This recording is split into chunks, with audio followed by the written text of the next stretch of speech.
Hello everybody, this is Dr. Dave with Physics 150 at Kalamazoo College. I'm here to talk to you guys today about motion diagrams. So first things first, we're using the OpenStax physics textbooks, which are fantastic. However, they don't cover motion diagrams in much detail, so I wanted to talk about them here. What is a motion diagram? Well, whenever we're trying to represent the motion of an object, we want to carefully show you what's happening. And our art skills get pretty strained if we try to draw the same thing over and over again. So instead what we often do is we represent an object by a single point, and that's generally thought to be the center of mass of that object. So let's imagine I was looking at a car that was moving, and I have three different timestamps. So the first moment I take a picture, I'm right here. Second moment I take a picture, I'm there. Third moment I take a picture, now I'm here. So I'm going to call this time 0. I'm going to call that time 1, time 2. That might be 0 seconds, 1 second, 2 seconds, or could be an hour. It doesn't matter. The point is that we're going to take the time in between these intervals to be constant. And that's the fundamental assumption we're going to do with motion diagrams. We're going to represent, in this case, what we say is one-dimensional motion, meaning that the object can be thought of as moving in one direction only. And we now have 3 dots that represent that motion. So what can I conclude from this? Well, if it takes the same amount of time for the car to go from the time represented here to the time represented here, as it does from here to here, then I can say that the average speed is constant. And so then when we see a motion diagram in which the dots are spreading out further and further, we can think of that as speeding up. If we see a motion diagram where all of a sudden the dots are getting closer and closer, we can think of it as slowing down. And if we see a motion diagram in which the dots are equally spaced, we can think of that as being at a constant velocity. All right, so now let's think about something different. Let's imagine you were holding your keys in the air or a ball in the air, and you were to let go of that object. What do you think that motion diagram is going to look like? Is it going to look more like object A, object B, or object C, right? These are my 3 different trajectories. I've released the object at this location. Pause the video for a minute, think about it, and make your guess, please. All right, so I'm assuming you paused the video. Thank you for doing that, and now we're going to resume. So you're letting go of it, and it begins moving. So if you know that you let go of all these at that point, what's happening now? So I let go, and now I move to here. I can't really tell much from just the 2 points. What I really need to know is 3 points for how it's changing. So now I look at this point here. So what's happened? This distance is shorter than that distance. And since the time between here and here and here and here is the same, I can conclude that the object has sped up. Well, then if you look at 1 to 2 and 2 to 3, I can conclude that I've sped up further. And you can see that the object here is speeding up along its trajectory as it falls. Is that a dropped object? Let's think about that. So now what can I conclude about B? Well, in B, what do I see? I see that my object has moved the same displacement in the same amount of time always, right? It takes, say, 1 second to do this, and then 1 second to do that, and then 1 second to do this. Well, in this case, I can now see that the amount of distance per time that I'm traveling isn't changing. And then finally, we'll look at C. In C, in the same amount of time as it took A to do this and B to do that, C moves that far. So does that seem like you just released C from rest? Is that, you just dropped it?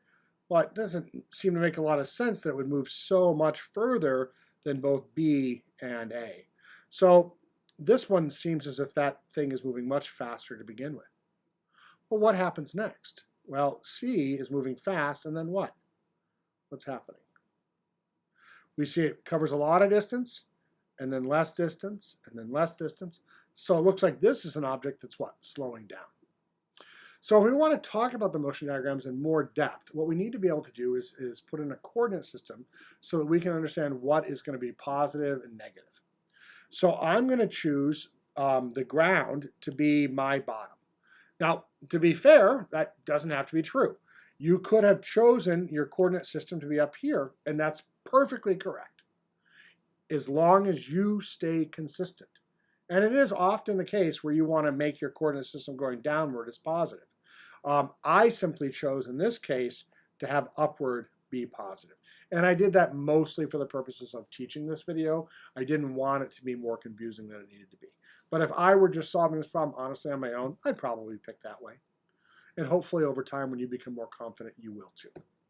All right, so now what we want to do is we want to make a position versus time plot based on this information here. So what am I doing? I imagine you were sort of like zooming in, like I am with my fingers here, right? And I'm sort of separating out these points so I can see sort of more detail. So what am I going to do? I'm going to say, okay, the object starts here at time 0. So I'm going to represent its position, right, based on this coordinate system as this spot right here, all right? So I've chosen this to be my 0 on the x-axis, sort of traditional x-axis, horizontal axis. And so this spot corresponds to this, all right? Now this spot, I just trace over, and here we go. We see that that's time 1.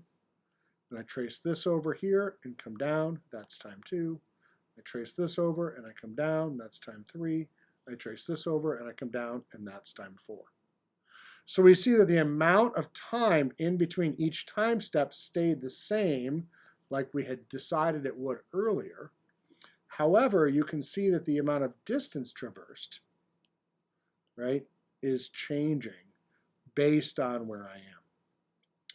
So that is now the position versus time plot for motion A. Let's now do the position versus time plot for motion B. So here I have this object, and I'm going to draw it over. Here we go. All right. So I'm going to encourage you quickly, pause the video, make your own for B and C, and then play it again. All right, welcome back. We're now going to look at B, and we trace over to here. We then trace over to here, right? Trace over to here, trace over to here. And we just do this piece by piece by piece. Again, keeping our time interval, well, better than I'm doing, constant, right? That's time 0, time 1, time 2, time 3, time 4, time 5. And here we've now drawn this there, all right? And then finally, we'll do the same thing for C. We take this and we draw it over. Take this and draw it over, right? Draw it over. And now what are we getting? We're getting 3 very different looking graphs, all right? So we have, the time interval is the same for all of them, like we said it was going to be. The starting position is the same for all of them, like we said it was going to be. And now I'm going to ask you, how do their accelerations compare? So you may not know where to start there. So we're going to do a quick calculus aside using what I call happy, sad cyclops. At some point in calculus, you learned about something called concavity, which was related to the second derivative. And you learned that if a graph curved upwards, was concave up, that the second derivative was positive. Well, that's what I call happy cyclops. If your graph's smiling at you, your second derivative is positive. If your graph is frowning at you, your second derivative is negative. And if your graph is flat, your second derivative is 0. Well, what does that have to do with anything? Well, now imagine, or what we understand in physics is that acceleration is the second derivative of position with respect to time. So by just looking at the position versus time plot, you can determine the acceleration. So for example, let's imagine we're looking at this position versus time graph. So here, what do I see? I see a sad graph, so the acceleration is negative. Now I see a happy graph, the acceleration is positive. Now I'm sad again, so negative. Happy again, positive, right? Whoops, I guess happy, positive, right? And then maybe I'm constant here, so there's no acceleration. This tells you so much. Newton, literally invented calculus because he was trying to understand motion. He was trying to make sense of position, velocity, and acceleration, and he wanted a mathematically consistent way to describe and discuss them. So here we go. We now have our 3 motions, A, B, and C. What is the acceleration based on this plot? Well, you might say, I don't see a happy or sad face, right? But what is this? It's frowning. That's concave down. So that is a negative acceleration. What about B? Is B concave down or concave up? Well, it's neither, right? It's flat. You move the same distance, right? You move the same distance in the same amount of time. So its velocity never changed, and its acceleration is 0. And then finally on C, we're concave up, so my acceleration is positive. Okay? And so that means what, right? That means that for my first object, the acceleration was negative. Well, what does that mean? Come back to the position or my coordinate system. If upwards is positive, right, that means for A that my gain of speed was not in the positive direction, but in the negative direction. And that's true, right? My vectors in the negative direction got longer and longer and longer. For B, right, I wasn't changing my speed at all. Well, that's also true. For B, I never changed the speed. For C, however, what happened? Well, the amount of distance that you moved got less and less and less. So that means that your change of speed was opposite of your motion. So it starts out with a lot of velocity and then less and less. So in this case, the acceleration is positive. In this case, the acceleration is negative. In this case, the acceleration is 0. And I want to be really clear that whether the acceleration is positive or negative has nothing to do with speeding up or slowing down. Let me state that clearly. Acceleration being positive does not mean speeding up. Okay? It might mean that, but it doesn't necessarily mean that. So if the acceleration and velocity have the same sign, you're speeding up. If acceleration and velocity have opposite sides, your signs are slowing down. And we're going to explore that more going on. So now we understand how to analyze this position versus time using the second derivative. What about the first derivative? What about velocity? So now let's take these three motions again. And I have the three motion diagrams. And what we can understand is that the vectors on a motion diagram, while they are showing me displacement, because the amount of time between them is constant, they're also showing me average speed. And so just to be clear about what I'm saying there, velocity, average velocity is change in position over change in time. And so if I want to know the average velocity over my first time interval, that would be the change of position over my first time interval. If I want to know the average velocity over the second time interval, that would be my change in position over the second time interval. However, what did we say? We said these time intervals were all going to be equal. So what does that mean? Well, if I do a ratio of these, meaning v10 over v21, that's going to equal delta x10 over delta x21. Now I know I may have lost some of you by doing the ratio, but we're going to just accept that what I'm saying is the case right now. The ratio of the average velocities is the same as the ratio of the displacements. So therefore, you can think of the vectors that you would use to connect the dots as being proxies for the average velocity. How does that help us? Well, we often think about the average as happening at the middle of a time interval.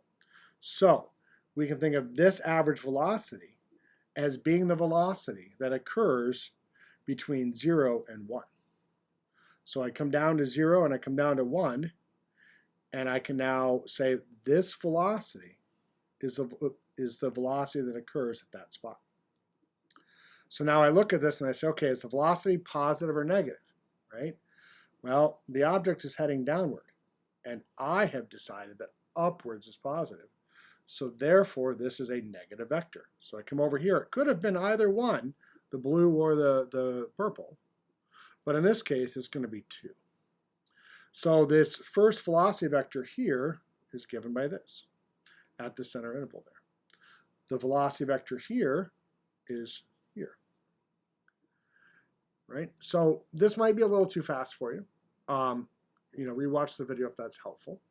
But the point is, these displacements can be used to construct the velocity versus time graph. All right? So all I did is I take this vector and I put it here. I took this vector and I put it here. I took that vector and I put it there. I took this vector and I put it there. And then I said, okay, I'm going to connect all the tips of the vectors together, and that's my velocity. And so I want to ask, is that the right thing to do? This says what? This says that I start at basically 0 speed when I begin. Well, you see, I didn't exactly land where I was supposed to. I through this a little bit fast. But the idea is that this thing starts at no velocity and then speeds up as you get going. So that is motion diagrams. That is how we can use this very simple cartoonish picture to construct position versus time. From our description of position versus time, we can determine acceleration. From our description of position versus time, we can also graph velocity. I urge you to redo this for B and C and to come see us in office hours. If you do not know, we have scheduled 14.5 office hours currently. We have made sure that we are not overlapping each other at all. So you have a whole host of times that you can come see us. I suggest you pick a couple of these, you put them on your calendar, and you treat them like going to a normal class. There's also the MPC is in person right now between 8 and 11 o'clock. Earlier I told people it started at 7. I was incorrect there. For our office hours on Teams, such as Dr. Tabashnik, he is meeting in person and on Teams simultaneously. So you connect with him on Teams, and you might see your friend sitting in his office. We're great with that. All right, thanks so much, and have a great night.